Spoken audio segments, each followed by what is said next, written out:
ቀጥታ ወደ ዛሬው ትምህርት ነገር ሳላበዛ ማርቆስ ምዕራፍ 2 ቁጥር 23 ላይ ነው የምንጀምረው።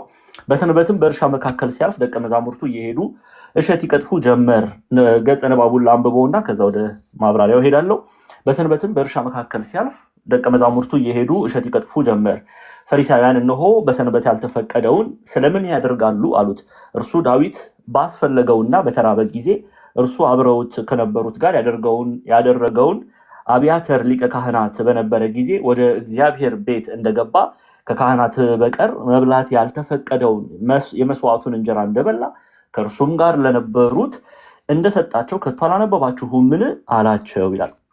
ቁጥር 27 ይቀጥልና ደግሞ ሰንበት ስለ ሰው ተፈጥሯል እንጂ ሰው ስለ ሰንበት አልተፈጠረም፣ እንዲሁም የሰው ልጅ ለሰንበት እንኳን ጌታዋ ነው አላቸው ይላል። ይህንን ክፍል እናያለን። በቁጥር 23 ላይ ሲጀምር ምን ብሎ ነው የሚለው? በሰንበትም ይላል። አሁን ስለ ሰንበት የኢትዮጵያ ኦርቶዶክስ ተዋሕዶ ቤተክርስቲያን ምን ታስተምራለች የሚለውን እናያለን። ሁለት ሰንበት አለ ልናውቅና ልንረዳ የሚያስፈልገው።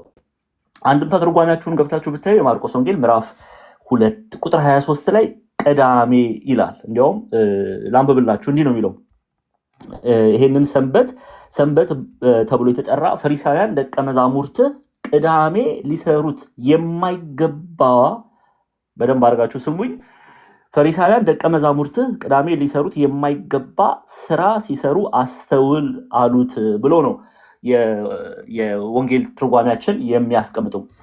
ቁጥር 20 አሁን ያነበብንበትን ክፍል ማለት ነው። ቅዳሜ ብሎ ይጠራዋል። ይሄኛው ሰንበት ቅዳሜ ነው ብሎ ይጠራዋል። እሺ፣ ሰንበት የሚለው ሐሳብ የሚለውን በሰፊው እንመልከት። በቤተክርስቲያናችን አስተምሮ ሁለት ሰንበት አለ። ይሄንን ልናውቅና ልንረዳ ያስፈልጋል። የመጀመሪያው ቀዳሚት ሰንበት ትባላለች። ቀዳሚት ሰንበት ቅዳሜ ናት። ቀዳሚት ሰንበት፣ ቀደመ ማለት ቀደመ የሚለው የተገኘው የግዕዝ ግስ ቀደመ ወይም ደግሞ መጀመሪያ ሆነ ወይም ደግሞ ይሉና ሊቃውንቱ ፊት ሆነ ብለው ይፈቱታል። ስለዚህ ቀዳሚት ሰንበት ብለው ይጠሯታል ቅዳሜ። ለምንድን ነው ቀዳሚት ሰንበት ወይም የመጀመሪያው ሰንበት ማለት ነው? ቀዳሚት ሰንበት ማለት የመጀመሪያ ሰንበት ማለት ነው። ለምንድን ነው ቅዳሜን የመጀመሪያው ሰንበት ብለው የሚጠሩት? በቅዳሜ ጌታችን መራችን እግዚአብሔር አምላክ አርፏልና፣ ስነ ፍጥረትን ከፈጠረ በኋላ እግዚአብሔር አምላክ ምን ብሏል? አርፏልና ያረፈበት ቀን ስለሆነ ሰንበት ብለው ይጠሯታል። ሰንበት ማለት በሰንበት የሚለው ቃል ፍቺ እንኳን ስንመለከት አቆመ፣ አረፈ ብለው ይፈቱታል። ለምሳሌ መጽሐፍ ቅዱስ ይህንን ይደግፋል። 1 2 3 መጽሐፍ ቅዱስ መረጃ እናያለን። ለምሳሌ ዘፍጥረት ምዕራፍ 2 ስትመለከቱ እግዚአብሔር አምላክ ኢየሱስ ክርስቶስ ፍጥረትን ከፈጠረ በኋላ ያረፈበት ቀን ሰንበት ቅዳሜ ነው። ይሄንን ሁለት የመጽሐፍ ቅዱስ ክፍል እንመልከት። ዘፍጥረት 1:27 እና ዘፍጥረት 1:27 እስከ 31 ያለው ሐሳብ በዕለተ ዓርብ በስድስተኛው ቀን የተፈጠሩትን እንመልከት። የሰው ልጅ አዳም የሚለው ቃል ለሰው ልጅ የሚነገር ፍቺ ነው። አዳም የተፈጠረው በስድስተኛው ቀን በዕለተ ዓርብ ነው። ይሄንን መጽሐፍ ቅዱስ ይነግረናል ወይ? በዘፍጥረት ምዕራፍ 2 ቁጥር 1 ኦሪት ዘፍጥረት ምዕራፍ 2 ቁጥር 1 ለምትጽፉ ከቁጥር 1 እስከ 2 ላይ ተጽፎ እናገኛለን። እሱን እንመልከትና እንቀጥላለን። ምዕራፍ 2 ላይ ስለ ሰንበት ይናገራል። ከዛ በፊት ግን ምዕራፍ 1 ከቁጥር 27 እስከ 31 ያለውን ላንብበው። እግዚአብሔርም ሰውን በመልኩ ፈጠረ። እግዚአብሔርም ሰውን በመልኩ ፈጠረ፣ በእግዚአብሔር መልክ ፈጠረው፣ ወንድና ሴት አድርጎ ፈጠራቸው ይላል። ለምሳሌ ቁጥር 23 ላይ ስትሄዱ ማታም ሆነ ጠዋትም ሆነ አምስተኛ ቀን ካለ በኋላ እግዚአብሔር አለ። ይሄ ስድስተኛው ቀን ፍጥረት ደግሞ ሲመጣ እግዚአብሔርም አለ ምድርን፣ ሕያው ፍጥረታትን እንደወገኑ፣ እንስሳትን፣ ተንቀሳቃሾችን፣ የምድር አራዊትን እንደወገኑ ታውጣ። እንዲሁም ሆነ። እግዚአብሔርም የምድር አራዊት እንደወገኑ አደረገ፣ እንስሳውንም እንደወገኑ፣ የመሬት ተንቀሳቃሹንም እንደወገኑ አደረገ። እግዚአብሔርም ያ መልካም እንደሆነ አየ ካለ በኋላ ቁጥር 26 ላይ እግዚአብሔርም አለ ሰውን በመልካችን እንደ ምሳሌያችን እንፍጠር፣ የባህር አሶችንና የሰማይ ወፎችን፣ እንስሳትን፣ ምድርን ሁሉ፣ በምድር ሁሉ የሚንቀሳቀሱትን ሁሉ ይግዙ። እግዚአብሔርም ሰውን በመልኩ ፈጠረ፣ በእግዚአብሔርም መልክ ፈጠረ፣ ወንድና ሴት አድርጎ ፈጠራቸው። እግዚአብሔርም ባረካቸው፣ እንዲህም አላቸው ብዙ ተባዙ፣ ምድርንም ሙሏት፣ ግዟትም፣ የባህር አሶችንም የሰማይ ወፎችንም በምድር ላይ የሚንቀሳቀሱትንም ሁሉ ግዟቸው ካለ በኋላ እግዚአብሔርም አለ እነሆ መብል የሆናችሁ ዘንድ በምድር ፊት ሁሉ ላይ ዝሩ፣ በእርሱ ያለውን ሐመልማል ሁሉ የዛፍን ፍሬ የሚያፈራውን ዘር ያለውን ዛፍ ሁሉ ሰጠኋችሁ። ለምድርም አራዊት ሁሉ ለሰማይም ወፎች ሁሉ ለሕያው ነፍስ ላላቸው ለምድር ተንቀሳቃሾች ሁሉ የሚበቅል ሐመልማል ሁሉ መብል ይሆንላችሁ። እንዲሁም ሆነ። እግዚአብሔርም ያደረገው ሁሉ አየ፣ እነሆም እጅግ መልካም ነበረ። ማታም ሆነ ጠዋትም ሆነ ካለ በኋላ this is the crucial word here ስድስተኛ ቀን ይላል። አያችሁ፣ ስድስተኛ ቀን። በስድስተኛ ቀን እግዚአብሔር አምላክ ፍጥረትን ጨረሰ። አሁን ምዕራፍ 2 ላይ ስትመጡ አረፈ የሚለውን ቃል የምናገኘው መቼ ነው? ምዕራፍ 2 ላይ ስትመጡ ሰማይና ምድርን ሰራዊቶቹንም ሁሉ ተፈጸሙ ካለ በኋላ በሰባተኛው ቀን ይኸው እግዚአብሔር የሰራውን ስራ በሰባተኛው ቀን ፈጸመ፣ በሰባተኛው ቀን ከሰራው ስራ ሁሉ አረፈ ይላል። እቺ ሰባተኛዋ ቀን ቅዳሜ ይሏታል ሊቃውንቱ። ለዚህ ነው የመጀመሪያዋ ሰንበት ቅዳሜ ሰንበት which is ቅዳሜ ብለው የሚጠሩት። እሁድ ደግሞ ሰንበተ ክርስቲያን ይባላል። በቤተክርስቲያናችን አስተምሮ አንደኛው ቀዳሚት ሰንበት ቅዳሜ ጌታችን እግዚአብሔር አምላክ ፈጥሮ ፍጥረትን የጨረሰበት ያረፈበት ቀን ስለሆነ ሰባተኛው ቀን ስለሆነ ቀዳሚት ሰንበት ብሎ ያቺ የመጀመሪያ ሰንበት ተብላ ትጠራለች። ሁለተኛ ደግሞ ሰንበተ ክርስቲያን እሁድ ይላሉ። ይሄ ደግሞ የሳምንቱ የመጀመሪያ ቀን ፍጥረትን መፍጠር እግዚአብሔር አምላክ ፍጥረትን መፍጠር የጀመረበት እግዚአብሔር ፍጥረትን መፍጠር የጀመረበት መች ነው? እሁድ ነው። ይሄንን አንዳንድ ሰው ሰኞ ወይም ደግሞ ቅዳሜ አድርጎ የሚያያል። ኖ እሁድ ነው። እሁድ መጀመሪያ ቀን እግዚአብሔር አምላክ ፍጥረትን ሲጀምር ፍጥረትን የጀመረበት ቀን ምንድነው? እሁድ ነው። ስለዚህ ሰንበተ ክርስቲያን ትባላለች። እቺ ፍጥረት የጀመረበት ቀን ይላሉ። ዕለተ ትንሣኤ ተብላም ትታያለች።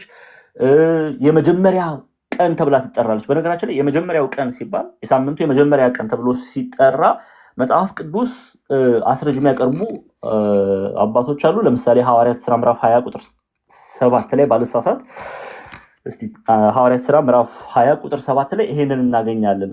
ክርስቲያኖች ይሰባሰቡ ነበረ በመጀመሪያው ቀን ይለዋል። ሐዋርያት ሥራ ምዕራፍ 20 ቁጥር 7 ላይ እንዲህ ይላል፣ ከሳምንቱም በመጀመሪያው ቀን እንጀራ ለመቁረስ ተሰብስበን ሳለ ጳውሎስ በነገው ሊሄድ ስላሰበ ከእነርሱ ጋር ይነጋገር ነበር፣ እስከ መንፈቀ ሌሊትም ነገሩን አስረዘመ ይላል። ይሄ በጢሮአዳ ከቁጥር 1 ጀምራችሁ እናንታብቡት። ቁጥር 6 ላይ እኛ ግን ከቂጣ በዓል ቀን በኋላ ከፊልጵስዩስ በመርከብ ተነስተን በ5 ቀን ወደ ጢሮአዳ ወደ እነርሱ ደረስን፣ በዚያም 7 ቀን ተቀመጥን። አያችሁ፣ ስንት ቀን ተቀመጥን? 7 ቀን ተቀመጥን ካለ በኋላ ከሳምንቱም በመጀመሪያው ቀን ይሄንን ክፍል ኢትዮጵያ ሊቃውንት ዕለተ እሁድ ይላሉ። እንጀራ ለመቁረስ ተሰብስበን ሳለ ጳውሎስ በነገው ሊሄድ ስላሰበ ከእነርሱ ጋር ይነጋገር ነበር ይላል። ብቻ ክርስቲያኖች፣ የቀደሙ ክርስቲያኖች በዕለተ እሁድ ህብረት ያደርጉ ነበረ። በመጀመሪያው ቀን ይሰባሰቡ ነበረ፣ እንጀራ ይቆርሱ ነበረ ብለው እሁድን የመጀመሪያ ቀን ብለው ይሰይሙታል። አንድም የፍርድ ቀን ብለው ይጠሯታል እና ሰንበተ ክርስቲያን ደግሞ እሁድ ተብላ ትጠራለች። ይህንን መያዝ ያስፈልጋል። ኤኒዌይስ ስለ ሰንበት አይደለም ትምህርታችን፣ ወደ ማርቆስ ወንጌል እንመለስ። በሰንበትም ሲል ቅዳሜ ያሉበት አበው ለዚህ ነው በቅዳሜ ዕለት ተብሎ ነው የሚተረጎመው።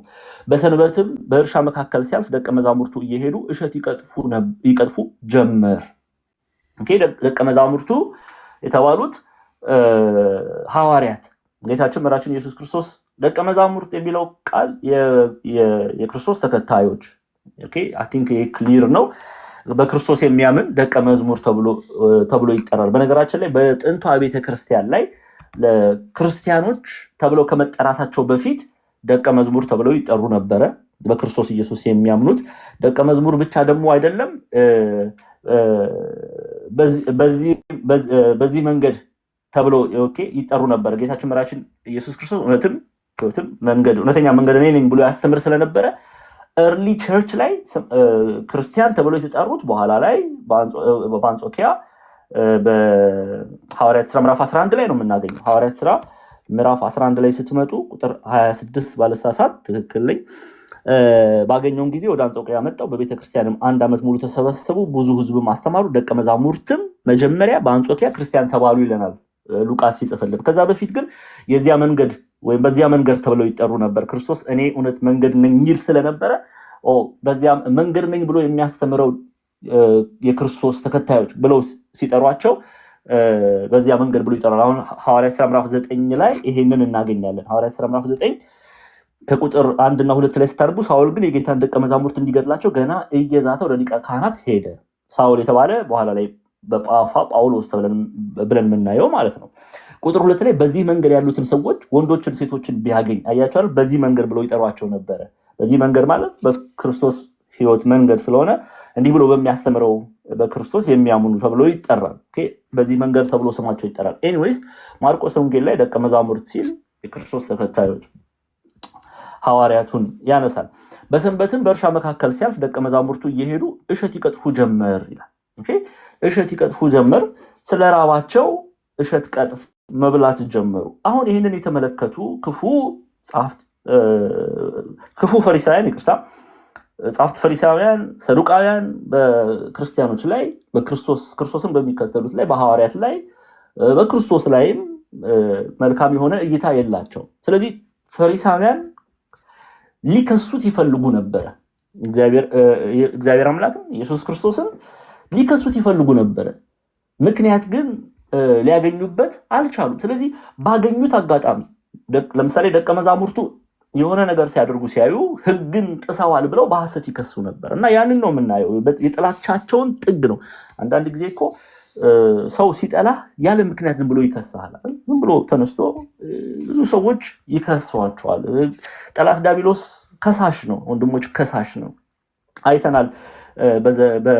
በብሉይ ኪዳን በኢዮብ ታሪክ ላይ ኢዮብን ሲከስ የከንቱ የሆነ ክስን ውሸትን ገንዘብ አድርጎ ሲከስ እናያለን እና ፈሪሳውያንም በሐሰት ሲከሷቸው እናያለን። ቁጥር 24 ላይ ፈሪሳውያንም እነሆ በሰንበት ያልተፈቀደውን ስለምን ያደርጋሉ አሉት ይላል። አሁን በሰንበት ያልተፈቀደውን ስለምን ያደርጋሉ ብለው ሲከሱት እንመለከታለን። አሁን በሰንበት እዚህ ጋር እየከሰሱ ያሉት እነሱ ምንድን ነው? ዘጸአት ምዕራፍ 20 ቁጥር 8 እስከ 10 ላይ አንዴ ከፍቼው ላንብበው። ዘጸአት 20 ኦሪት ዘጸአት ምዕራፍ 20 ቁጥር 8 እና 10 ላይ እንዲህ የሚል ቃል አለ። እንግዲህ እግዚአብሔር አምላክ ሰንበት ቀን ትቀድሰው ዘንድ አስብ፣ 6 ቀን ስራ፣ ተግባርንም ሁሉ አድርግ። ከዛ 7ኛው ቀን ቀዳሚት ሰንበት ለቅዳሜ፣ 7ኛው ቀን ግን ለእግዚአብሔር ለአምላክ ሰንበት ነው። ሰንበት ነው ማለት ነው። ሰንበት ማለት አቆመ፣ አረፈ የሚለውን የትርጉም ነው የሚሰጠን እና እንዲያርፍ ሰው ልጅ 6 ቀን ይሰራል፣ በ7ኛው ቀን እንዲያርፍ። 7ኛው ቀን ግን ለእግዚአብሔር ለአምላክ ሰንበት ነው። አንተ ወንድ ልጅህም ሴት ልጅህም ሎሌህም ገረድህም ከብትህም በደጆችህም ውስጥ ያለ እንግዳ በእርሱ ምንም ስራ አትስሩ ብሎ እግዚአብሔር አምላክ ይሄንን ሕግ በሰንበት እስራኤላውያን ያከብሩ ዘንድ ይጠብቁ ዘንድ ይቀድሱት ዘንድ አዟቸዋል። ይሄንን ቃል ነው ፈሪሳውያን የከሰሷቸው። ምን ብለው ነው የከሰሷቸው? እንመለስ። በሰንበት ፈሪሳውያንም እነሆ በሰንበት ያልተፈቀደውን ስለምን ያደርጋሉ አሉት። በሰንበት በውኑ በሰንበት ምግብ መብላት አልተፈቀደምን የሚለውን እናያለን። መጽሐፍ እውነት የብሉይ ኪዳን መጽሐፍ በተለይ በሰንበት ምግብ መብላት አልተፈቀደም ብሎ አስቀምጧል የሚለውን እንመለከታለን። በተለይ በዘዳግም መጽሐፍ ምዕራፍ 23 ከቁጥር 24 እስከ 25 ያለውን ክፍል እናያለን። ከዛ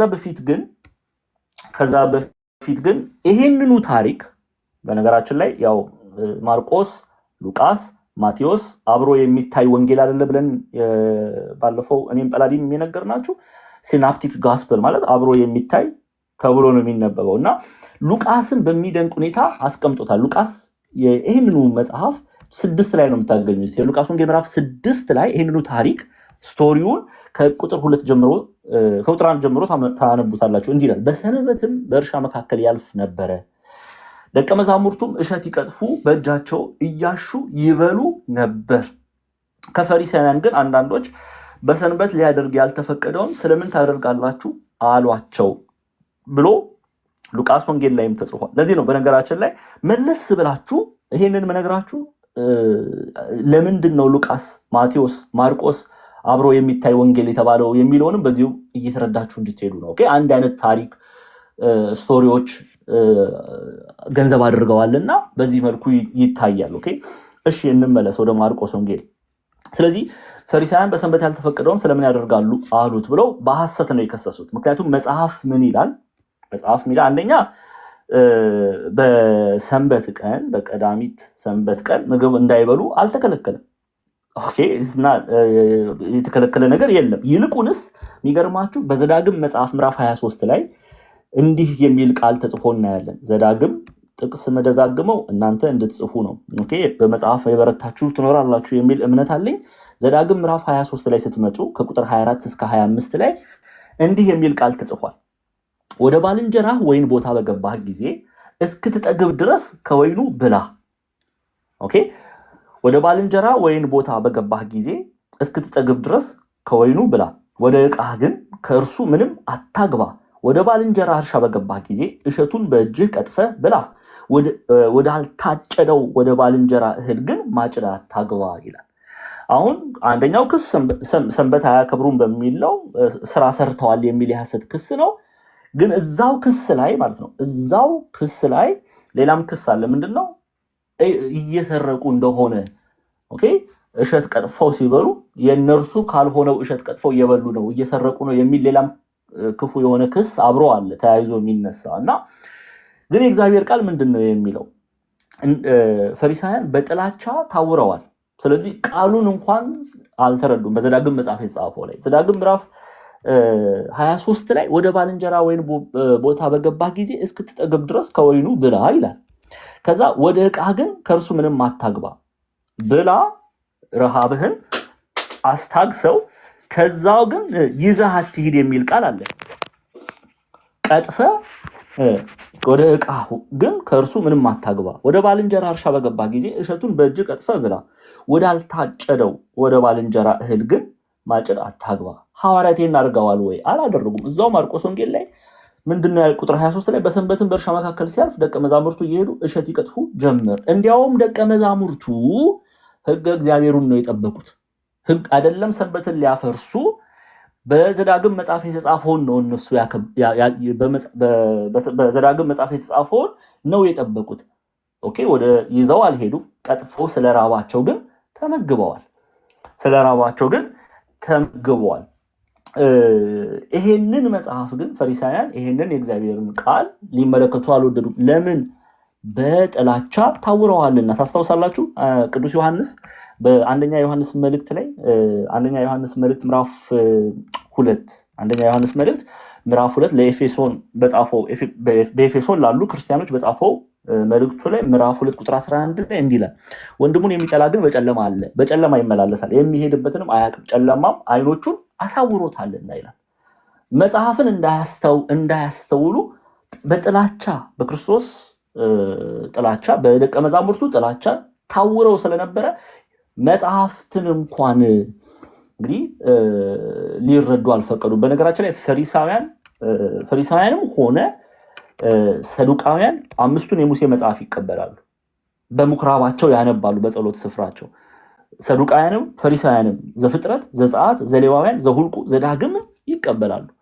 ኦኬ ያነባሉ። ደግሞ ግን ጥላቻ ስላላቸው ይህንን ቃል ሊያስተውሉ አልወደዱም። በሐሰት ክርስቶስን በሐሰት ደቀ መዛሙርቱን ሲከሱ እንመለከታለን። አሁን ጌታችን መድኃኒታችን ኢየሱስ ክርስቶስ ምን አይነትን መልስ መለሰላቸው የሚለውን እንመልከት።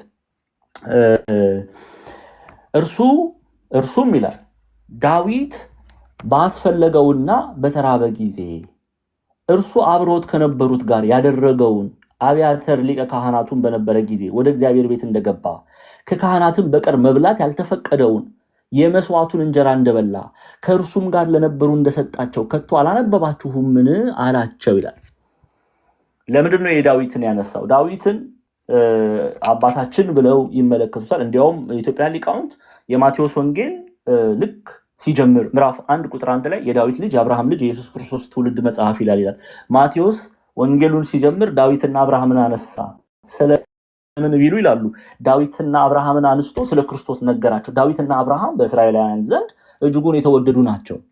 ኦኬ እጅጉን የተወደዱ ናቸው። ስለዚህ ዳዊትና አብርሃም ሲል ልባቸው ይከፈታል። ከዛ ነገረ ክርስቶስን ይነግራቸዋል። ኦኬ ከዳዊት የሚበልጠው ከአብርሃም የሚበልጠውን ኢየሱስ ክርስቶስን ይነግራቸዋል። ስለዚህ የዳዊት ልጅ አብርሃም ልጅ ያለበት አንዱ ምክንያት ይህ ነው ይላሉ። ዳዊትና አብርሃም በእስራኤላውያን ዘንድ እጅጉን የተወደዱ ናቸው። ስለዚህ ጌታችን ምን አደረገ? ዳዊት ይህንን አላደረገም ወይ? ኦኬ ፍርዳቸው ሚዛናቸው ትክክል እንዳልሆነ ነው እየተናገረ ያለው። ደቀ መዛሙርቱ ሲጀምር ህግን አልጣሱም፣ ግን ህግን ጥሰዋል ብለው ፈሪሳውያን ከሷቸዋል። አላነበባችሁም ወይ? ክሳችሁ ሚዛናዊ አይደለም። ለምን? ዳዊት በተራበ ጊዜ ካልተፈቀደለት ህብረት አላደረገም ወይ? ከካህናት በቀር መብላት ያልተፈቀደውን የመስዋዕቱን እንጀራ እንደበላ አላስተዋላችሁም? አላነበባችሁምን? ክፉ ዳኞች ሆናችኋል እያላቸው ነው። ለምን? በያዕቆብ መልእክቱ ምዕራፍ 2 ላይ ስትመጡ ምን ብሏል? የያዕቆብ መልእክት ምዕራፍ 2 ላይ አብረን እናንብበው። ወንድሞች ሆይ በክብር ጌታ በጌታችን በኢየሱስ ክርስቶስ ያለውን እምነት ለሰው ፊት በማድላት አትያዙ ይላል። የወርቅ ቀለበት ያደረገ የጌጥ ልብስ የለበሰ ሰው ወደ ጉባኤያችሁ ቢገባ፣ እድፍ ልብስም የለበሰ ድሃ ሰው ደግሞ ቢገባ የጌጥ ልብስም የለበሰውን ተመልክታችሁ አንተስ በዚህ በመልካም ስፍራ ተቀመጥ ብትሉት፣ ድሃውን አንተስ ወደዚያ ቁም ወይም ከእግሬ መረገጫ በታች ተቀመጥ ብትሉት ራሳችሁ መለያየታችሁ አይደለምን? ካለ በኋላ ቁጥር 4 ላይ ክፉ ሐሳብ ያላቸው ዳኞች መሆናችሁ አይደለምን ብሎ ያዕቆብ ያስተምራል። ስለዚህ አድሎ እያደረጋችሁ አይደለም ወይ? ደቀ መዛሙርቱን ከሰሳችሁ እናንተው በመካከላችሁ የምትወዱት ዳዊት ግን ይህንን አላደረገም ብሎ ያነሳል። ከየት ነው ያመጣው? ይሄንን አንደኛ ሳሙኤል ምዕራፍ 21 ላይ ተጽፏል። የዳዊት ታሪክ አንደኛ ሳሙኤል ምዕራፍ 21 ላይ ስታነቡት ይህንን ቃል በቃል ክርስቶስ አንስቶ የሚናገረው ከመጽሐፈ ሳሙኤል ቀዳማዊ ምዕራፍ 21 ቁጥር 1 እስከ 6 ያለውን ታሪክ ነው። እስቲ አብረን እናንብበው። እንዲህ ይላል። በኋላ ጠቅለል አድርገን የዚህ ታሪክ ዋና መልእክቱ ምንድነው የሚለውን እንመለከታለን። ከዚህ ጋር ተያይዞ እግዚአብሔር አምላክ ለምንድነው እግዚአብሔር ሰንበትን ለእስራኤላውያን ሕግ አድርጎ የሰጠው የሚለውንም ክፍል እናያለን። ዮሐንስ ዘደማስቆ 2 ነጥቦች ያነሳሉ። እነሱን እናነሳና እንላለን ማለት ነው። እሺ እንመለስ ወደ መጽሐፈ ሳሙኤል ቀዳማዊ ምዕራፍ 21 ቁጥር 1 እስከ 6 ተመልከቱ። ዳዊትም ወደ ካህኑ ወደ አቢሜሌክ ወደ ኖብ መጣ። አቢሜሌክም እየተንቀጠቀጠ ዳዊትን ሊገናኘው መጣና ስለምን አንተ ብቻህን ነህ? ከአንተስ ጋር ስለምን ምንም የለም አለው። ዳዊትም ካህኑን አቢሜሌክን የተላክበት ነገርና የሰጠው ትእዛዝ ማንም አይወቅ ብሎ ንጉሥ አንድ ነገር አዞኛል። ስለዚህም ብላቴኖቹን እንዲህ ባለ ስፍራ ተዋቸው ካለ በኋላ አሁንስ በእጅህ ምን አለ? 5 እንጀራ ወይም የተገኘውን በእጄ ስጠኝ አለው። ካህኑም ለዳዊት መልሶ ሁሉ የሚበላው እንጀራ የለኝም፣ ነገር ግን የተቀደሰ እንጀራ አለ። በደምብ ስሙ። ብላቴኖች ከሴቶች ንጹሐን እንደሆኑ መብላት ይቻላል አለው። ዳዊት ለካህኑ መልሶ በእውነት ከወጣን ጀምረን እኛ ሰውነታችንን ከሴቶች 3 ቀን ጠብቀናል። የብላቴኖችም ዕቃ የተቀደሰች ናት። ስለዚህ ዛሬ ዕቃቸው የተቀደሰች በመሆኗ እንጀራው እንደሚበላ እንጀራ ይሆናል አለው። ካህኑም በእርሱ ፋንታ ትኩስ እንጀራ ይደረግ ዘንድ ከእግዚአብሔር ፊት ከተነሳው ከገጹ ህብስት በቀር ሌላ እንጀራ አልነበረምና የተቀደሰውን እንጀራ ሰጠው። በዚያን ቀን ከሳኦል ባሪያዎች አንድ ሰው በዚያ በእግዚአብሔር ፊት ተገኝቶ ነበር። ስሙም ኤዶማዊ ዶይቅ ነበረ። ለሳኦልም የእረኞች አለቃ ነበረ እያለ ይቀጥላል። ብቻ ዳዊት ግን ካልተፈቀደለት ለካህናቱ ብቻ ከተፈቀደው ከካህናት በቀር መብላት ያልተፈቀደውን እንጀራ በልቷል። በተራበ ጊዜ በልቶ አርፏል። ስለዚህ ክርስቶስ ምን አለው? ከካህናት በቀር መብላት ያልተፈቀደውን የመስዋዕቱን እንጀራ እንደበላ ከእርሱም ጋር ለነበሩ እንደሰጣቸው ከቶ አላነበባችሁምን አላቸው። ፍርዳቸው አድሎነት እንደሚታየው ሲገልጽላቸው ነው። አንድም ይህንን ስንጨርስ ሰንበት እዛው ቁጥር 27 እና 28 ላይ የሰንበት ዓላማ ምንድነው የሚለውን እናያለን። ቁጥር 27 ላይ ደግሞም ሰንበት ስለ ሰው ተፈጥሯል እንጂ ሰው ስለ ሰንበት አልተፈጠረም። እንዲሁም የሰው ልጅ ለሰንበት እንኳን ጌታዋ ነው አላቸው ይላል። ቁጥር 28 ላይ እንዲሁም የሰው ልጅ ለሰንበት ጌታዋ ነው የሚለው እርሱ ኢየሱስ ክርስቶስ የሰው ልጅ ብሎ ራሱን ይጠራል። የሰው ልጅ ያለው የእናታችን የቅድስት ድንግል ማርያም ልጅ መሆኑን ሲገልጽ ነው። ምክንያቱም ቅዱስ ጳውሎስ በገላትያ ምዕራፍ 4 ላይ እንዲህ ብሎ ይናገራል። ከሴት የተወለደ ብሎ ይጠራዋል። ገላትያ ምዕራፍ 4 ላይ ነገር ግን የዘመኑ ፍጻሜ በደረሰ ጊዜ እግዚአብሔር ከሴት የተወለደ ከሕግም በታች የተወለደውን ልጁን ላከ ይላል። ስለ ኢየሱስ ክርስቶስ ሲናገር ራሱን የሰው ልጅ ብሎ ይጠራል። የእናታችን የቅድስት ድንግል ማርያም ልጅ መሆኑን ሲናገር ነው። አንድም ይህ ኢየሱስ ክርስቶስ የሰው ልጅ ተብሎ የተጠራው ኢየሱስ ክርስቶስ የሰንበት ጌታዋ ነው። ኦኬ ክርስቲያኖች፣ አማናዊው እውነተኛው ሰንበት ለክርስቲያኖች ኢየሱስ ክርስቶስ ነው። ይህን ማወቅና መረዳት ያስፈልጋል። እርሱ የሰንበት ጌታዋ ነው። ያረፍንበት ሰንበት ማለት ምን ማለት ነው? ማረፍ ማለት ነው አይደለ? አረፈ። እኔና እናንተ ክርስቲያኖች ያረፍንበት በማን ስም ነው ያረፍነው? ኢየሱስ ክርስቶስ በሚለው ስም። ከድቅድቅ ጨለማ ወደሚደነቅ ብርሃን የወጣ ነው በማን ነው? ክርስቶስ ኢየሱስ በቀራንዮ ላይ ቤዛ በመሆኑ ነው። ለዚህ ነው አበው በትርጓሜያችን እውነተኛ ሰንበት ኢየሱስ ክርስቶስ ነው የሚሉት። እና የሰንበት ጌታዋ እርሱ እንደሆነ፣ ሰንበት ስርዓትን የሰራ እርሱ እንደሆነ፣ እርሱ አምላክ እንደሆነ፣ እርሱ የጌቶች ጌታ እንደሆነ ነው የነገራቸው። ቁጥር 28 ላይ ቁጥር 27 ላይ ደግሞ ሰንበት ስለ ሰው ተፈጥሯል እንጂ ሰው ስለ ሰንበት አልተፈጠረም። ስለምን እንዲህ ያለ ቢሉ ሰንበት የተፈጠረው ሰውን ለማገልገል እንጂ ሰው ሰንበትን ለማገልገል አልተፈጠረም። በሰንበት መልካም ማድረግ ተፈቅዷል። በሰንበት መልካም ማድረግ ሰንበት የተሰራው ሰው ልጅ ሊያርፍ እንጂ ሰው ልጅ ሊጽናና እንጂ ሰው ልጅ ከድካሙ ሊያርፍ እንጂ ሌላ ሸክም ሊሆንበት አይደለም። ስለዚህ ሰንበት የተሰራው የተፈጠረው ሰውን ለማገልገል እንጂ ሰው ሰንበትን ለማገልገል አልተፈጠረም። ሰው ስለ ሰንበት አልተፈጠረም ይላል። ይህንን ደግሞ በትንቢተ ሆሴዕ ላይ እናገኛለን። ተመልከቱ። በኋላ ላይ 2 ነጥቦች እናነሳለን።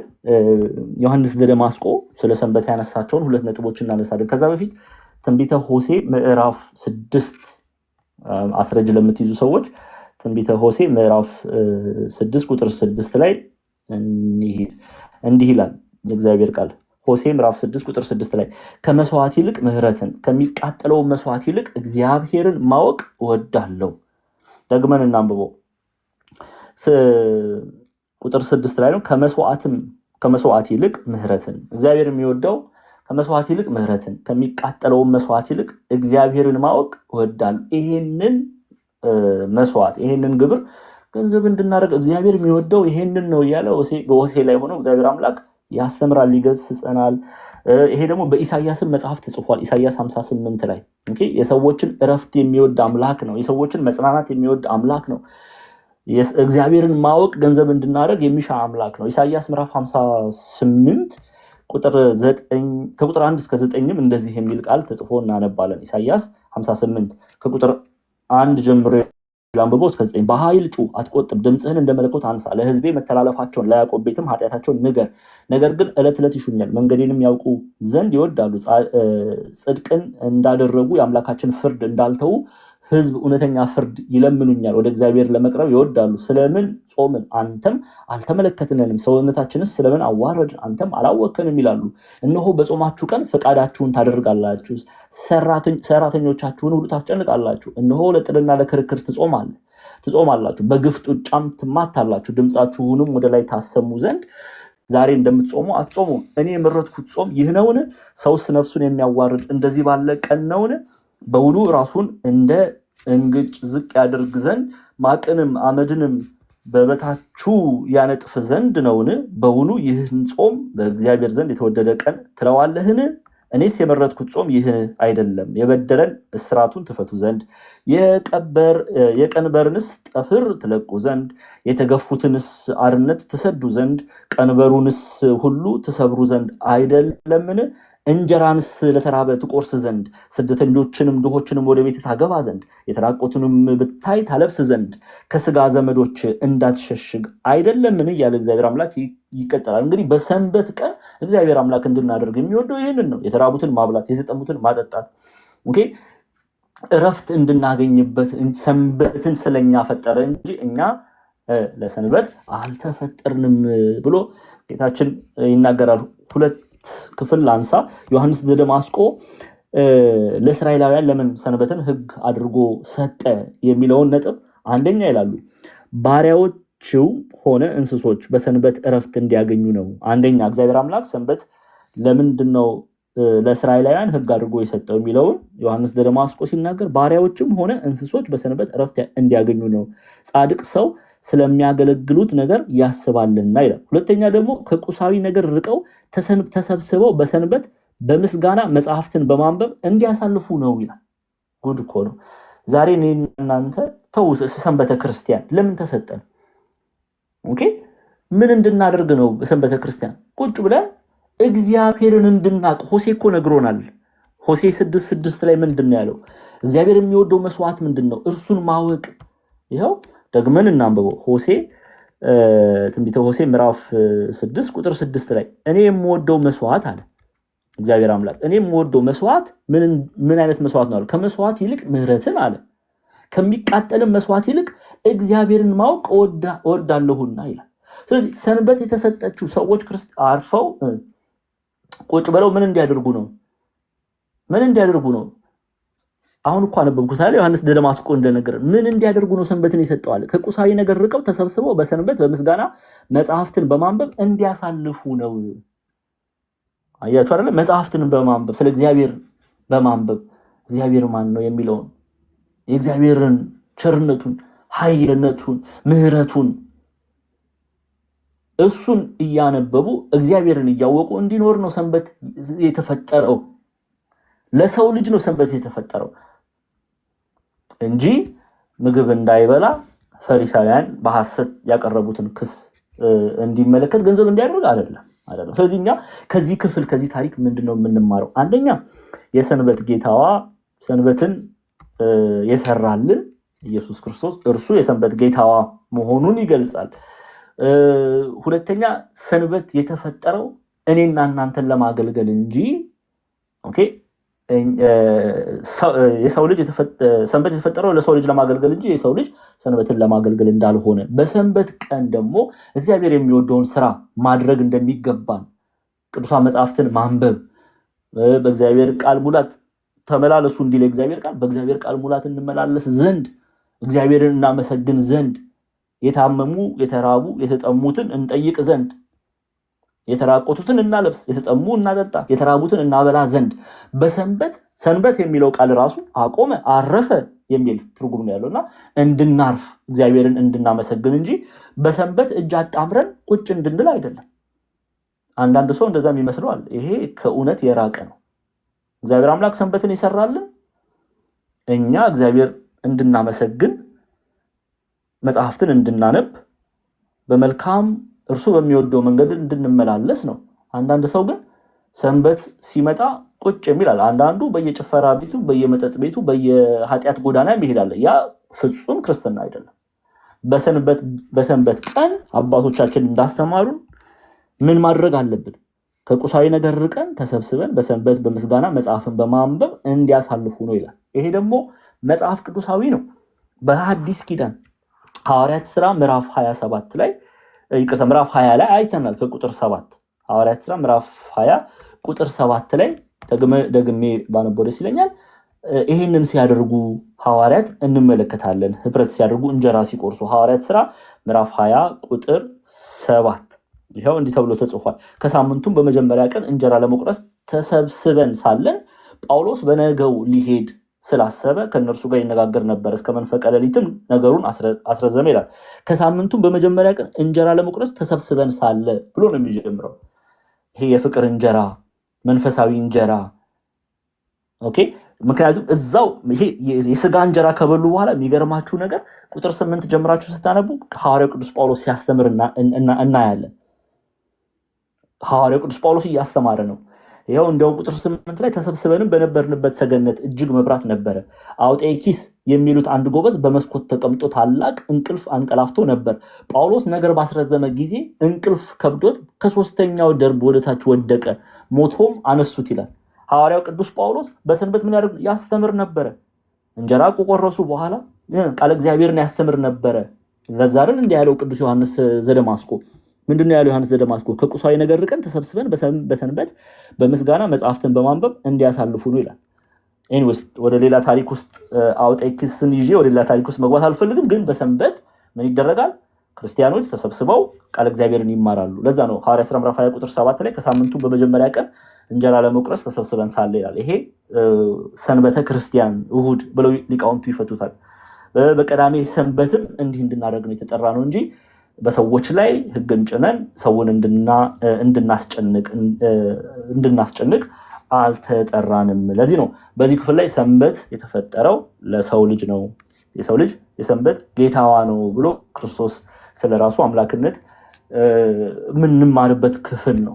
እሱ ጌታ የሰንበት ፈጣሪ እርሱ መሆኑን የገለጸበት ክፍል ነው። ከዛ ቁጥር 28 ላይ እንዲሁም የሰው ልጅ ለሰንበት እንኳን ጌታዋ ነው አላቸው ብሎ እንዲህ በማለት ጸሐፍት ፈሪሳውያንን ጌታችን መራችን ኢየሱስ ክርስቶስ አሳፍሯቸዋል።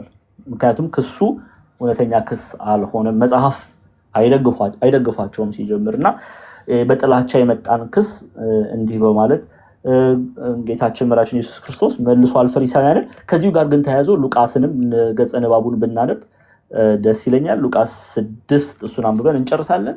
በሰንበትም በእርሻ መካከል ያልፍ ነበረ፣ ደቀ መዛሙርቱም እሸት ይቀጥፉ ነበር፣ በእጃቸውም እያሉ እሸት ይበሉ ነበረ። ከፈሪሳውያን ግን አንዳንዶች በሰንበት ሊያደርግ ያልተፈቀደውን ስለምን ታደርጋላችሁ አሏቸው ይላል።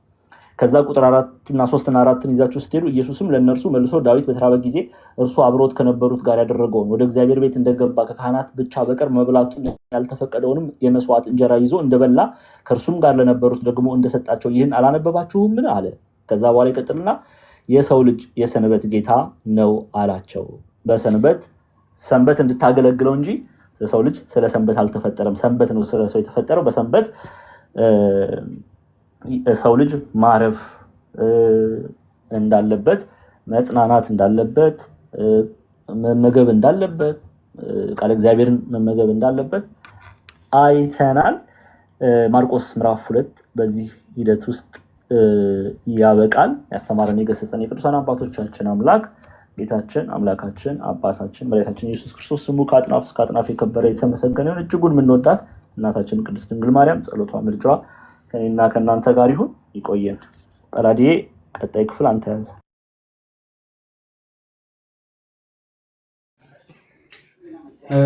እጅግ በጣም ነው የምናመሰግነው ዲያቆን። በጣም እግዚአብሔር ያክብርልን፣ ቃሎት ያሰማልን፣ ጸጋውን ያብዛልን፣ ክነት ይባርክ፣ የአገልግሎት ዘመን ያርዝምልህ። እናመሰግናለን እጅግ በጣም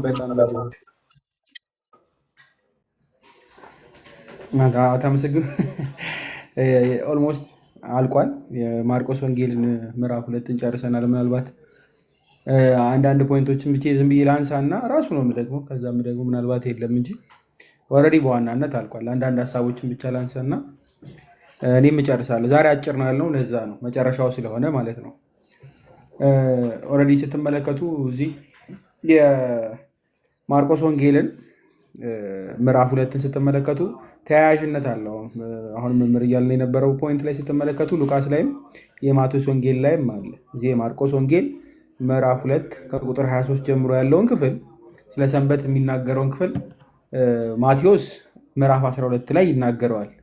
ሉቃስ ደግሞ ምዕራፍ 6 ላይ ያብራራዋል። ለየት ባለ ሁኔታ ድንገት አሁን የማርቆስ ወንጌል ላይ ሲያብራራ ያልጠቀሰው ምናልባት በሌላ ቦታ ከተጠቀሱት መካከል የማቴዎስ ወንጌል ላይ የተጠቀሰው አንድ ክፍል አለ። ማቴዎስ ወንጌል ላይ ይጨምራል ከማርቆስ ወንጌል በተጨማሪ ማለት ነው። በተለይ ማቴዎስ ወንጌል ምዕራፍ 12 ላይ ስትመለከቱ ከቁጥር 5 ከ6 ያለችዋ ሉቃስ ጋር ሳትሆን ማቴዎስ ላይ ለብቻ ትገኘታለች። ማቴዎስ ምዕራፍ 12 ከቁጥር 5 እና 6 ማለት ነው። ካህናትን በሰንበት በመቅደስ ሰንበትን እንዲያረክሱ ኃጢአትንም እንዳይሆንባቸው በሕግ አላነበባችሁም ምን የምትለዋ ክፍል ማለት ነው።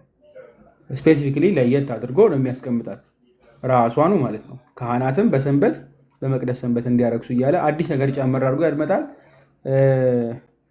ከመጀመሪያው ጀምሮ እንመልከታት። ምናልባት ያላያችሁ ፖይንት ብቻ አንዳንድ አልፋለሁ፣ ተመልከቱት።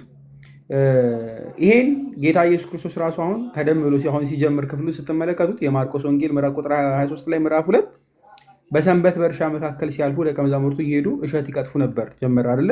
ጀመር ነው። ስለዚህ ስለመብላታቸው ነው የሚያብራራው። ድርጊቱ በራሱ በብሉይ ኪዳን የተፈቀደ ነው። በብሉይ ኪዳን የተፈቀደ ነው። ይህን የምታገኙት ቀደም ብሎ በብሉይ ኪዳን ዘዳግም ላይ ምዕራፍ 23 ገብታችሁ ተመልከቱት። ዘዳግም ምዕራፍ 23 ከቁጥር 25 ላይ እንዲህ የሚል ታገኛላችሁ። ቁጥር 25 ላይ ወደ ባልንጀራ የወይን ቦታ በገባ ጊዜ እስክትጠግብ ድረስ ከወይኑ ብላ፣ ወደ ዕቃህ ግን ከእርሱ ምንም አታግባ ተብሎ ተነግሮለታል። ከእርሱ ምንም አታግባ። ስለዚህ በእርሻ መካከል ቢገባ በባልንጀራው ማለት ነው የመብላት ፈቃድ ተሰጥቶታል። ምናልባት ስታነቡ የቨርዥን ልዩነት ከሌለው በስተቀር ዘዳግም ምዕራፍ 23 ቁጥር 28ን ስትመለከቱ እንዲህ ብሎ በዛኛውም ያመጣዋል። ወደ ባልንጀራ እርሻ በገባ ጊዜ እሸቱን በእጅ ቀጥፈህ ብላ፣ ወዳልታጨደውም ወደ ባልንጀራ እህል ግን ማጭድ አታግባ ብሎ በዚህኛው ያስቀምጧል። 2000 በተለይ 54ቱ ማለት ነው። ስለዚህ ልክ አሁን ማቴዎስ ወንጌል ላይ ልክ እንደምትመለከቱት ማርቆስ ወንጌል ላይ ልክ በሚያስቀምጠው መንገድ ያስቀምጣል። ስለዚህ አንድ ሰው እስራኤላዊ ሆኖ በደንብ ያዙልኝ፣ ወደ እርሻ የባልንጀራው እርሻ ገብቶ ወደ ወንድሙ እስራኤላዊ ስለሆነ ማለት ነው ቢበላ የተፈቀደና መጽሐፍ የሚደግፈው ነው። የዘጸአትን ምዕራፍ 20 ስትመለከቱ ዘጸአት ምዕራፍ 20 ላይ ከቁጥር 8 ታች ጀምሮ ሁሉን ስትመለከቷቸው የሚያብራሩት በሰንበት ስለ መስራት ይከለክላል እንጂ እሱም በልዩ ሁኔታ ስለ መብላት አይከለክልም። ስለዚህ ንግግራቸው አሁን የማርቆስ ወንጌል ምዕራፍ 2 ከቁጥር 23 ላይ በሰንበትን በእርሻ መካከል ሲያልፍ ደቀ መዛሙርቱ እየሄዱ እሸት ይቀጥፉ ጀመር ብሎ የሚለው ጥፋት የለውም። ምንም አይነት ጥፋት የለውም። ሕግም አልተጣሰም ማለት ነው። ነገር ግን እነርሱ ምን ይላሉ? ቁጥር 24 ላይ ፈሪሳውያንም እነሆ በሰንበት ያልተፈቀደውን ስለምን ያደርጋል አሉት ብሎ ያስቀምጠ ማለት ነው። ኦልሬዲ አሁን ባየነው መሰረት ዘዳግም 23-25 ላይ እሸት መብላት ይፈቅዳል። ዘጸአት ምዕራፍ 20ንም ስትመለከቱ ደግሞ በሰንበት የተከለከለው መብላት ሳይሆን መስራት። ጌታም ሐዋርያትም እዚህ ጋር ያደረጉት ነገር ምንድነው? የተገባ ነገር ነው፣ ግን ክሱ የሐሰት ነው ማለት ነው። የሐሰት ክስ ነው። ግልጽ ነው። የሐሰት ክስ ነው። ስለዚህ ጌታ ወደ እነሱ አዙሮ ይወቅሳቸዋል ማለት ነው። ሰው የሚኖር በምንድን ነው? በእግዚአብሔር ቃል ነው። ይህ ዘዳግም 8 ቁጥር 3 ላይ ስትመለከቱ ይናገራል አይደለ? ስለ መብል ስላልሆነ ማለት ነው። ስለ መብል ስላልሆነ ስለ መብላት ተፈቅዶላቸዋል። መብልን ስፔሲፊክሊ እንደውም እግዚአብሔር ነጠል አድርጎ ነው የሚያው። ሰው የሚኖር በእግዚአብሔር ሰውም ከእግዚአብሔር አፍ በሚወጣ ነገር ሁሉ በሕይወት እንዲኖር እንጂ ነው ተብሎ የተነገረለት። ሰው በእንጀራ ብቻ በሕይወት እንዳይኖር ተብሎ ተቀምጧል። ስለዚህ አልተከለከለም። የሚኖረውም በምን ስለሆነ? በእግዚአብሔር ቃል ብቻ ስለሆነ ማለት ነው። በእግዚአብሔር ቃል በእንጀራ ብቻ አይደለም። ይህንን ወስዶ የማቴዎስ ወንጌል ምዕራፍ 4 ላይም ስለሚያመጣላቸው ይህን እናውቃለን። ሁለተኛ እዚሁ የማርቆስ ወንጌልን ምዕራፍ 2 ከቁጥር 24 ላይ አሁን ባስቀመጠው ፈሪሳውያን የሚያቀርቡትን ክስ የማቴዎስ ወንጌል ምዕራፍ 12 ቁጥር 2 ላይም ሉቃስ ወንጌል ምዕራፍ 6 ቁጥር 2 ላይም ያመጣዋል። ስለምን ሰንበት እንዲሻረ ብለው የሚያስቀምጡበት ማለት ነው። ያልተፈቀደ ብለው ነው የሚያስቀምጡት። ይህ በደንብ ያዙ። ሲያስቀምጡ ሕጉን እንዳልሻረ እያወቁ ክስ ነው የሚያቀርቡት። ስለዚህ በአፋቸውን የሚሸገለግሉት ማለት ነው፣ ያወቁ ይመስል።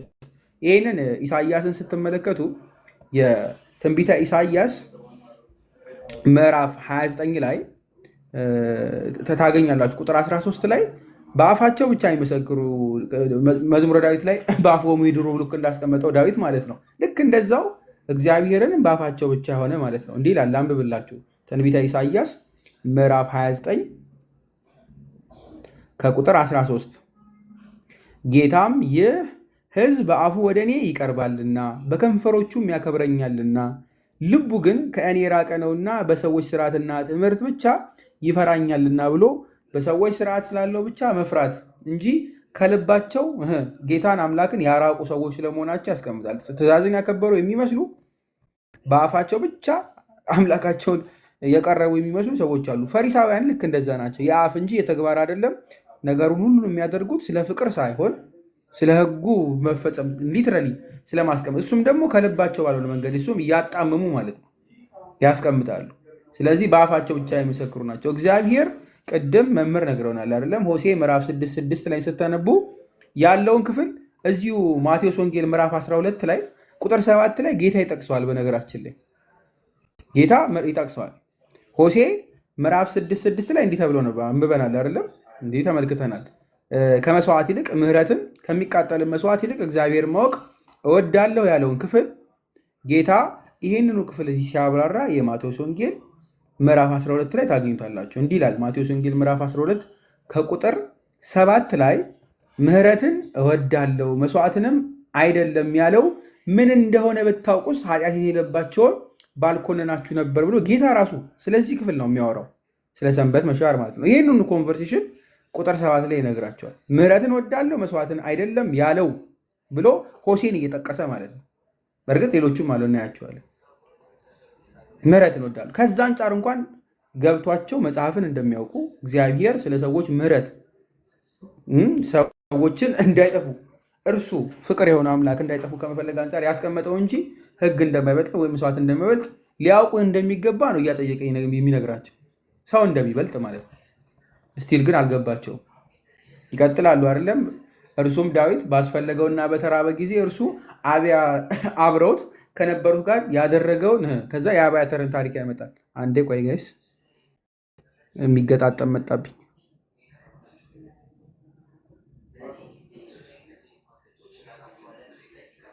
አይ ቲንክ አለው።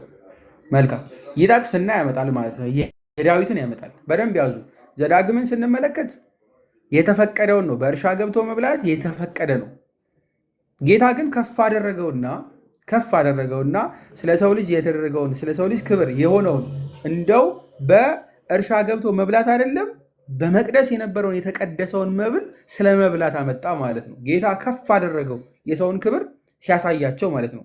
እነርሱ ቀድሞ ማወቅ የነበረባቸውን ስላላወቁ ጌታ ከፍ አደረገው ስለ ሰው የሰውን ክብር ማለት ነው። ሕግ በደንብ ያዙ። ሰውን ይጠብቅ ኃጢአትን ያውቅ ዘንድ በደንብ መጠበቂያ ነው እንጂ በጣም ርቅ እንዳይወጣ ራሱን ችሎ በዋናነት አልቲሜትሊ እሱ የተቀመጠ አይደለም። ዋናው ምንድነው? ድህነት። ሰው ነው ክብሩ ከፍ ያለው።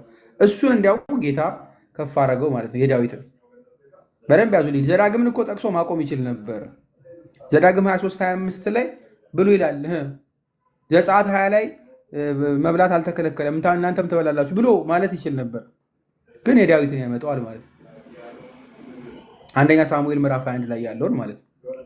ምክንያቱም በደንብ ያዙልኝ፣ መብላት ከተቀደሰው መብላት እዚህ ዘሌዋውያን ምዕራፍ 24 ላይ እኮ ስለሚበሉ ያስቀምጣል አይደለ? ካህኑ እንዲያደርግ ብሎ ከቁጥር 5 ጀምሮ 9 ላይ እንዲበሉ አዟቸዋል። ይበላሉ፣ ግን ምንም አላላቸውም። ይህን የሚበሉትን አንደኛ ሳሙኤል ምዕራፍ 16 ላይ ቅዱስ ዳዊት የተሻመ እንደሆነ እናውቃለን አይደለ? ከበላ በኋላ ነው። በደንብ ያዙ። ምንም አላለውም፣ ቀጥሏል። ከዛ በኋላ መዝሙረ ዳዊት ምዕራፍ 88 ስትመለከቱ ምዕራፍ 89 ላይ የዳዊት ቃል ኪዳን ቀጥሏል በዛው። ምንም አልተባለ። ለምን?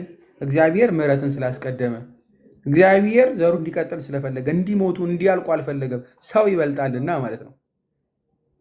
ስለ መስዋዕቱ ሳይሆን ስለ ሰዎቹ መዳን ሲል ፈቀደ ማለት ነው። እሱን ጌታ መጣ።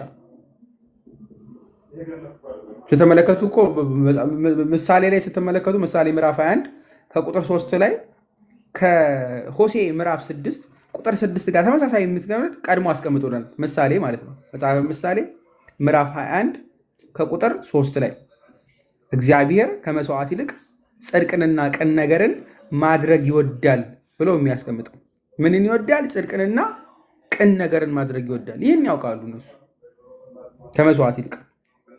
ዳዊትን እያመጣ ይህንን መጽሐፍ ቅዱስም ክፍሎች እንዲያስታውሱ እያደረጋቸው ነው። ከብሉይ ኪዳኑ እያመጣ ጌታ ኢየሱስ እንዲያስታውሱ ማለት ነው። ፈሪሳውያን ስለተማሩ ምሳሌ ላይ ብቻ አይደለም፣ ዳዊት ብቻ አይደለም የሚያደረገው። ሚክያስ ትንቢተ ሚክያስ ላይ ስትመለከቱ ምዕራፍ 6 እዚሁ ከቁጥር 6 ጀምሮ የሚያስቀምጠው ክፍል ላይ እንዲህ ነው የሚለው፣ ምን ይዤ ወደ እግዚአብሔር ፊት ልምጣና በልዑል አምላክ ፊት ልስገድ? የሚቃጠለው መስዋዕት የአንዱን ዓመት ጥጃ ይዤ በፊቱ ልምጣና እግዚአብሔር በሺህ አውራ በጎች ወይም በእልፍ የዘይት ፈሳሾች ደስ ይለዋልን? ወይም የበኩር ልጅን ስለ በደሌ የሆዴንም ፍሬ ስለ ነፍሴ ኃጢአት እሰጣለሁን ብሎ ይጠይቅና ቁጥር 8 ላይ ሰው ሆይ መልካሙን ነግሮሃል፣ እግዚአብሔርም ከአንተ ዘንድ የሚሻው ምንድን ነው? ፍርድን ታደርግ ዘንድ ምሕረትን ትወድ ዘንድ ከአምላክ ጋር በትሕትና ትሄድ ዘንድ አይደለም። ከላይ ያስቀመጠው ስለሚቀርብ ስለ መስዋዕት ምን ይቅረብ ነው። አምላክ ግን ምን እያለ ነው? ስለ ምሕረት ነው። በደንብ ያዙ። ከእግዚአብሔር ጋር በምሕረት ፍርድ እንዳለ ስለሚያውቅ ማለት እንዳይፈረድበት ይምረው ዘንድ እንዲመለስ ነው ይፈልግ እርሱን እንዲያውቁ። አሁን ፈሪሳውያን እዚህ ጋር ያልተፈቀደውን ያሉትን ጌታ ኢየሱስ ክርስቶስ ዳዊትን በማምጣት ያሳያቸዋል ማለት ነው። ዳዊትን በማምጣት ያሳያቸዋል። በደንብ ያዙ። ምናልባት ካህናቱ እኮ አሁን ዳዊት ያደረገውን ካህናቱም ያደርጉታል አይደለ? ዘውልቅ ምዕራፍ 28 ቁጥር 8 እና 9 ስትመለከቱ እኮ ካህናታቸው ራሳቸው እኮ ይሰራሉ። ለሰው የሚያቀርቡት ስራ እየሰሩ ነው። ባይዜ ምን በማድረግ መስዋዕት በማቅረብ ይንቀሳቀሳሉ አይደለም? በሳት ይቃጠላል ሁሉ ነገር። ለሰዎችም ይመግባሉ እንዲበሉ ከተሰው መስዋዕት። ያ ስራ ነው። ለካህናቶቹ ተፈቅዷል። ለሌዋውያን ካህናት ተፈቅዷል። ለምን? ሰው ከምን ስለሚበልጥ ወይም ደግሞ የእነሱ ስራ ለመስራት ከምን ስለሚበልጥ ምዕመኑ ከመብላቱ አንጻር ሲታይ የእነሱ ስራ ምንም ነው። እዚህ ስፔሲፊክሊ ለእነሱ ይፈቀዳል ማለት ነው። የተከለከለው ለሁሉም የተከለከለው ለካህናቱ ተፈቅዶ እነርሱ እየሰሩ ግን ለህዝቡ እንዲያበሉ ተፈቅዷል። የተከለከለው ስራ ራሱ ማለት ስፔሲፊክሊ ለካህናት ተከልክሏል። ያ የሚያሳየው ምንድን ነው? የመቅደስ አገልግሎቱ ራሱ ስለ ሰንበት ከሚደረገው አለ አይደለ? ከእርሱ የሚያንስ ነው። ጌታ ምዕራፍ 12 ቁጥር 6 ላይ ይጠቅሳል እኮ ይህንኑ። የማቴዎስ ወንጌል ምዕራፍ 12ን ስትመለከቱ ጌታ አሁንም ይህን ነው የሚጠቅሰው። ቁጥር 6 ላይ ተመልከቱት። ነገር ግን እላችኋለሁ ከመቅደስ የሚበልጥ ከዚህ አለ ይላል። ከመቅደስ የሚበልጥ ማን ነው? ከመቅደስ የሚበልጥ ማን ነው? ሰው አይደለም። ጌታ ይህን ነው እያስታወሻቸው ያሉት። እነሱ መቅደሱ ላይ ነው ትኩረታቸው፣ ስርዓቶቹ ላይ ምናምን ናቸው ስርዓቱ። ጌታ ግን ሰው ይበልጣል እያለ እያሳያቸው ነው። ከዚህ ያለ ይላቸዋል የሚበልጥ ጠቆም እያደረገ ማለት ነው። ምክንያቱም ከብሉይ ኪዳን ይልቅ አሁን አዲስ ኪዳን እየመጣ ነው። ጌታ በተለይ ሊቁ አግስቲን ይህን ነው የሚለው። ፋዘር ታድሮስ ማላቲ ያስቀምጡታል የዚህኛውን ወስደው ማለት ነው። የእግዚአብሔር ቃል እንደ ዘር ሆኖ ተዘራ በማን ላይ? በሐዋርያቱ ላይ አይደለ? በሐዋርያቱ ላይ ስለነዚህ ስለ ፍቅራቸው ሲል በልባቸው የተዘራውን ወይም ስለ ፍቅሩ ሲሉ በልባቸው የተዘራውን የእግዚአብሔርን ቃል ለተራቡ ሰዎች ያበሉ ዘንድ ይህንን የመንፈስ ቅዱስ ፍሬና የእግዚአብሔር ቃል ፍሬ እየቀጠፉ ለዘላለም በደንብ ያዙልኝ ለሚቆዩ ጌታ እስከሚመጣ ድረስ ላሉት ለምዕመናን ይሰጣሉ። ይህን ማንም ሊከለክል አይገባም ብሎ ያስቀምጣል። ከሕጉ ከመከለከለው ይልቅ መዳንን ስለሆነ ማለት ነው። የሰው ልጅ ስለሚበልጥ በሰንበት አሁን ይሄ መብላት ዘዳግም 23 ላይ ያለው መብላት በኋላ በወንጌል ስላለው መዳን ስለ ሰዎች መትረፍ የእግዚአብሔርን ቃል ስለመብላት አድርጎ ያመጣዋልና ሊከለከል አይገባም። ምክንያቱም አዲስ ኪዳን ከብሉይ ኪዳን የተሻለ ነው። ምክንያቱም በክርስቶስ ሁሉም ምሕረት ስለሆነ ማለት ነው። ጌታ ይመጣል ተብሏል አይደለ? ሚልኪያስ 3:1 እኮ ጌታ እንደሚመጣ ተነግሯል። ትንቢተ ሐጌ ላይ ኦልሬዲ ስለ አዲሱ መኖሪያ ስለ አዲስ ኪዳን ነግሮናል። ትንቢተ ሐጌ ምዕራፍ 2 ቁጥር 9 ስትመለከቱ ስለ ጌታ መምጣት ስለ አዲስ ኪዳን እኮ ቀድሞ ነግሯቸዋል። የብሉይ ኪዳን መጨረሻው ላይ ምዕራፍ 2 ቁጥር 9ን ተመልከቱት። ከፊተኛው ይልቅ የዚህ የሁለተኛው ቤት ክብር ይበልጣል ነው የሚላቸው ይላል የሰራዊት ጌታ እግዚአብሔር። ይህ የሚበልጠው ማን ነው? አዲስ ኪዳን ይመጣው። ስለዚህ ጌታ ይህንን ሲያደርግ ስለ ቤተክርስቲያን ምሳሌ ስለ ሐዋርያትም እየሰጠ ስለ እግዚአብሔር ቃል መብለጥ በአዲስ ኪዳን ስለሚሉት እያመጣ ነው። ምሳሌ ነው። ይሄ እንዲገባቸው ነው አሁንም እያጠየቀላቸው ያለው። ምክንያቱም እግዚአብሔር ምዕራፍ 7 ላይ አሁን ስትመለከቱ የማርቆስ ወንጌል አሁን ይሄው እዚሁ ላይ ያለውን ክፍል የማቴዎስ ወንጌል ምዕራፍ 12 ቁጥር 7 ላይ ከሆሴ 6:6 ጋር ይገናኛል አይደለ? ለምን ከተባለ እግዚአብሔር ከመስዋዕቱ ምናምን ይልቅ መዝሙረ ዳዊት ምዕራፍ 51 ላይ የተሰበረ ልብን ይወዳል ይላል አይደል? እግዚአብሔር ከመስዋዕት ይልቅ ቁጥር 16 እና 17ን ይዩት። ይህንኑ ማለት ነው።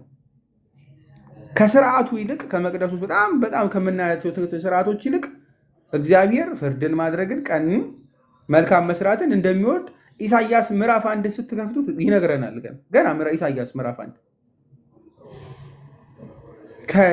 ከሪቹዋሎቹ ጋር አይደለም። ዋናው የእግዚአብሔር ፍላጎት ተመልከቱ። ከቁጥር 11 የመስዋዕትንም ብዛት ለእኔ ምን ይጠቅመኛል እያለ ያስቀምጣል ኢሳያስ ይላል እግዚአብሔር ብሎ ማለት ነው። ሄዶ ቁጥር 17 ስትመለከቱት መልካም መስራትን ተማሩ፣ ፍርድን ፈልጉ፣ የተገፋውን አድኑ እያለ ስለ ስራው ነው የሚያስቀምጠው። ለምን? ስለ ሰው ድህነት ማለት ነው። መዳን ያለበት ሰው ስለሆነ ማለት ነው። ህጉ ሰው እንዲድን ይጠብቀዋል፣ ያግዘዋል እንጂ አልቲሜትሊ ህጉ አይደለም ዋናው ከሰው ይልቅ።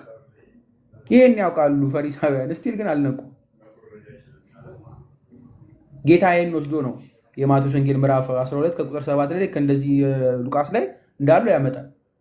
ምክንያቱም ምሳሌ ምዕራፍ 17 ከቁጥር 15 ላይ ያለውን በማምጣት ማለት ነው። ምሳሌ ስትመለከቱ ምዕራፍ 17 ላይ ከቁጥር 15 እንዲህ ነው የሚለው፣ ኃጥኡን የሚያጸድቅና በጽድቁ ላይ የሚፈርድ ሁለቱ በእግዚአብሔር ዘንድ አጸያፊዎች ናቸው እያለ ያመጣና ከላይ ተመልከቱ፣ በሰነፍ እጅ የጥበብ መግዣ ገንዘብ መኖሪያ ስለምንድን ነው እያለ ይዘረዝራል። ሁሉን ነገር ማለት ነው። ኃጥኡን የሚያጸድቅ በጻድቁ ላይ የሚፈርድ። ፈሪሳውያን እዚህ ጋር ምን እያደረጉ ነው? ህጉ እንዳሉ፣ ነገር ግን ጌታ ኢየሱስ ክርስቶስ ለመክሰስ ሐዋርያትን ለመክሰስ ምን ያደርጋሉ? እየፈረዱ ነው። ፍርዱ ምን አይነት ነው? ያውን በጻድቁ ላይ። ይሄ በእግዚአብሔር ዘንድ አጸያፊ ነው፣ አጸያፊ ነው። እግዚአብሔር ምሕረትን እንደሚወድ የተሰበረ ልብን እንደሚወድ ያወቁ ፈሪሳውያን ይሄን አውቀው መንቃት ሲገባቸው አላደረጉትም። ስለዚህ ይነግራቸዋል ማለት ነው። ጌታ ኢየሱስ ክርስቶስ የማቴዎስ ወንጌል ምዕራፍ 17 ከቁጥር 7 ላይ ማለት ነው።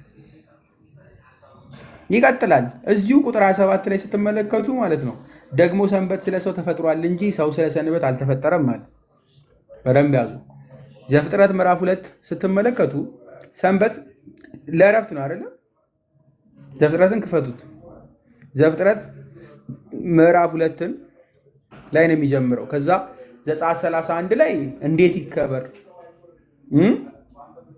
ወይም ደግሞ መለያ አድርጎ እግዚአብሔር ለሰው ልጅ ስለሰጠው እንደ ምልክት አድርጎ ያስቀምጧል። ዘፍጥረት 2:3 ላይ ያለውን ዘጸአት 31:13 ላይ ማለት ነው።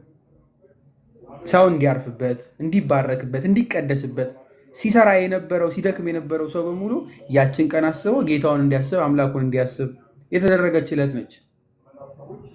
ስለ ሰውየው ማለት ነው። ሰውየው እንዲያርፍበት። ዘዳግምን ተመልከቱት። ዘዳግም ምዕራፍ 5 ይችን በደንብ ጠቆም አድርጎ ያልፈናል። ዘዳግም ምዕራፍ 5 ከቁጥር 14 ጀምሮ በሰባተኛው ቀን ለእግዚአብሔር አምላክ ሰንበት ነው፣ አንተ እንደምታርፍ ሎሌህም ገረድም ያርፍ ዘንድ እያለ ስለ ዕረፍቱ ይዘረዝራል። አንተም በግብፅ ባሪያ እንደነበር አስብ፣ እግዚአብሔር አምላክ በጸናች እጅና በተዘረጋ ክንፍ ከዚህ ያወጣ። ስለዚህ እግዚአብሔር አምላክ የሰንበት ቀን ትጠብቅ ዘንድ አዘዘ ብሎ እግዚአብሔር ስለ መድኃኒት ስለ ሁሉ ነገር ጠብቃት ብሎ እንዲያስብ ሰጠው ማለት ነው። እንዲያስበው ስለ መዳኑ። ስለዚህ ማሳሰቢያ ነች፣ እንዲያስባት የተሰጠችው ነች እንጂ እሷ ከሱ በልጣ የምትገኝ አይደለች። ምኑን እንዲያስብ? መዳኑን እንዲያስብ፣ እረፍትን እንደሚያገኝ እንዲያስብ። ለዛ ነው አንደኛ ዮሐንስ ምዕራፍ 5 ቁጥር 3ን ስትመለከቱ ዮሐንስ እንዲህ ነው የሚለው። አንደኛ ዮሐንስ ምዕራፍ 5 ከቁጥር 3 ላይ ማለት ነው ትእዛዛቱን ልንጠብቅ የእግዚአብሔር ፍቅር ይህ ነው እና ትእዛዛቱንም ከባዶች አይደሉም ይላል። አይደለም? አይደሉም። ሁሉም ትእዛዛት ሰንበት ጠብቅ ተብሏል። አዎ፣ ግን ከምን በላይ አይደለም? ከእግዚአብሔር ፍቅር በላይ አይደለም።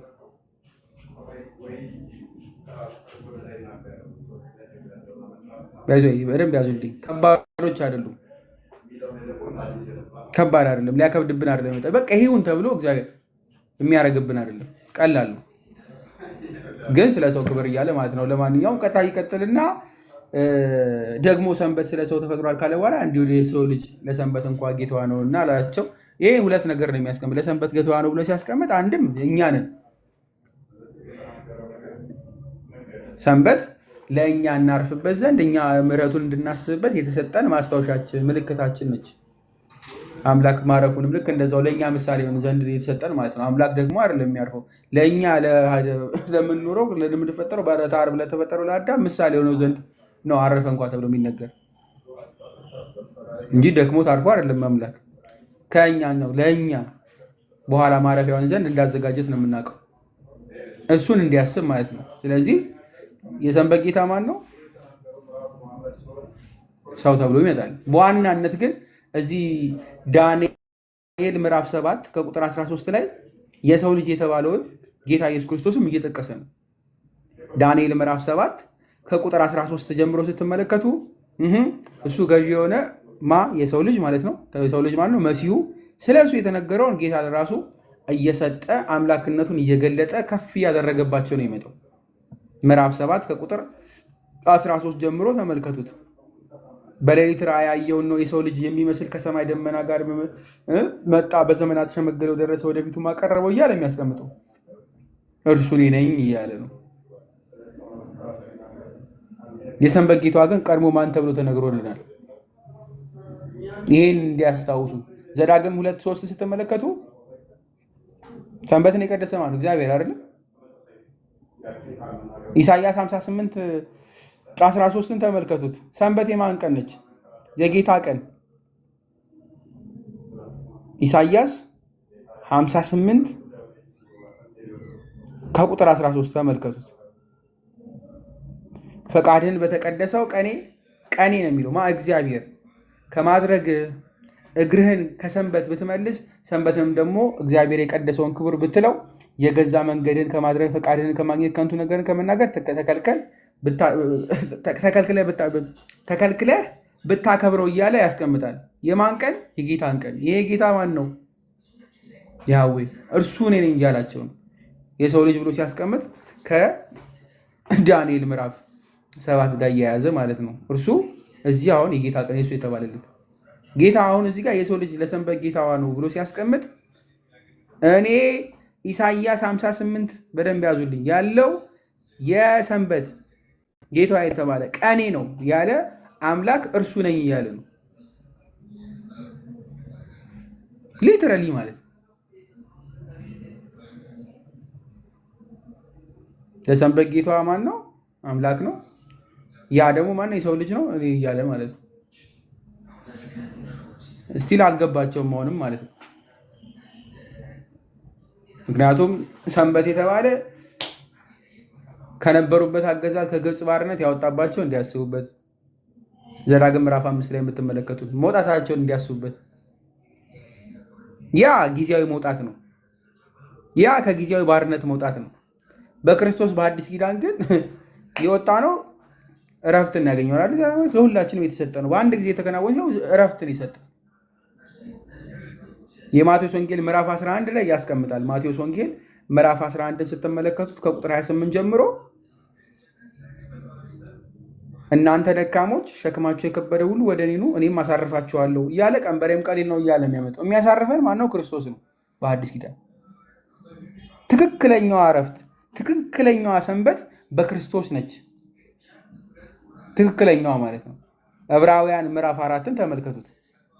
ዕብራውያን ምዕራፍ 4 ከቁጥር 3 ጀምሮ ስትመለከቱ ቁጭ አድርጎ ነው የሚያመጣልን። ማን ነው? ጌታ ኢየሱስ ክርስቶስ እንደሆነ ማለት ነው።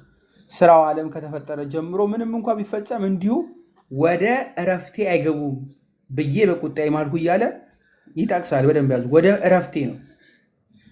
ስለ ሰባተኛው ቀን በአንድ ስፍራ እግዚአብሔርን በሰባተኛው ቀን ከስራው ሁሉ አረፈ ብሏልና ብሎ ከብሉይ ኪዳን እያመጣ ሄደው ዝቅ ስትሉ ታገኛላችሁ እስከ ቁጥር 10። እንግዲያውስ የሰንበት ረፍት ለእግዚአብሔር ሕዝብ ቀርቶላቸዋል እያለ ሁሉም ጌታ እሱ መሆኑን የሚያስቀምጥ በክርስቶስ ነው ያረፍነው፣ ቀርቶልናል። አልቲሜትሊ ዋናውን ማለት ነው እንዲህ ያለ ያመጣልና ሰንበት በደንብ ያዙልኝ። ሊከበር ይገባል። አዎ፣ ግን ሰው ይበልጣል ከምሕረት አንጻር ደግሞ ሲነሳ ማለት ነው። ምክንያቱም ይህ የብሉይ ኪዳን ሰንበት ለአዲስ ኪዳን ጥላ ስለነበረ ማለት ነው። ቆላሲያስ መልእክቱን ስትመለከቱ ቅዱስ ጳውሎስ በደንብ ያስቀምጠዋል። ከዚችኛው ስፔሲፊክ ላይ ያስቀምጠው ማለት ነው። ምዕራፍ 2ን ተመልከቱት። የቆላሲያስ ወደ ቆላሲያስ ምዕራፍ 2 ላይ ከቁጥር 16 ጀምሮ አንብቤ ልጨርስ። እንግዲህ በመብል ወይም በመጠጥ ወይም ስለ በዓል ወይም ስለ ወር መባቻ ወይም ስለ ሰንበት ማንም አይፍረድባችሁ ካለ በኋላ እነዚህ ሊመጡ ያሉት ነገሮች ጥላ ናቸው እንጂ አካል ግን የክርስቶስ ነው ብሎ ክርስቶስ ነው። በክርስቶስ ሁሉ ነገር ተሟልቷል። ጥላ የነበረው በሙሉ እውን ሆኗል በክርስቶስ። እርሱን አይተናል። ስለዚህ ጌታ ኢየሱስ ክርስቶስ ባለበት ሰንበት ይከበር አይባልም። እሱ ራሱ ዋናው ያረፍንበት ስለሆነ ማለት ነው። ሰንበት ተብሎ የተቀመጠው ቅዳሜ ጥላ ስለነበረ ጌታ ኢየሱስ ክርስቶስን በሰንበት ሊውጡ አይገባም። እሱ ራሱ እውነተኛ ረፍታችን ስለሆነ ማለት ነው። ተሸዋወዱ ማለት ነው። በደንብ አልገባቸውም። የሰንበት ጌታን እኔ ሲል አምላክ እንደሆነ አውቀው እርሱ ራሱ ረፍት እንደሆነ አውቀው ጥላ ስለሆነው ስለ ሰንበት ሳይሆን ስለሱ ነበር መጠየቅ የነበረባቸው። ግን ያው ፈሪሳውያንና እንደዚሁ እንደምትመለከቱ ጸሐፍት ባለፈው እንዳየናቸው ጌታ ላይ መክሰስ እንጂ ልባቸውን ደፍነዋል። እራሳቸውን ከእግዚአብሔር ያራቁ ናቸው እንጂ ያወቁ አይደሉም። በአፋቸው ብቻ ይመሰክራሉ እንጂ በልባቸው ከእግዚአብሔር ርቀዋል። ከእንደዚህ አይነት ነገር መድኃኒዓለም ይጠብቀን ሁላችንን። ኦቨሮል ይመስላል። እግዚአብሔር ያክብርልን። ምናልባት ቃሎት ያሰማልን። ያው አማናዊ ሰንበት ትለዋለች ቤተክርስቲያን ኢየሱስ ክርስቶስን።